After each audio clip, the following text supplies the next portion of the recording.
lang po si Mary Jane ang pinauwi. Ikinulong. Bawal po sa Pilipinas ang magkukulong ng walang kaso. Si Mary Jane po ay testigo, biktima ng trafficking. Hindi po siya kriminal.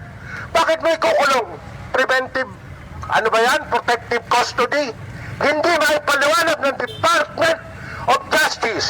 Tinatawagan namin si Secretary Frederick Bida, humarap dito. Ipaliwanag bakit 1 taon nakakulong si Mary Jane. Walang kaso. Wala po siyang kaso. Kahit saan nyo hanapin, sa archive ng Pilipinas, si Mary Jane po walang kaso.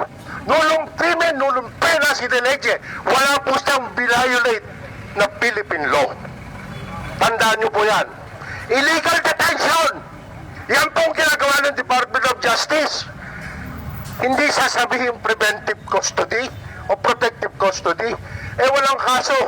Ang bait na nga po ng pamilya, clemency ang hinihingi. Clemency.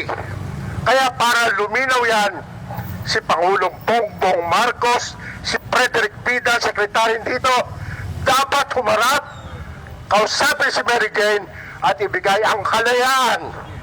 Kalayaan, kahit ano po tawag, clemency, kasi wala naman siyang kaso.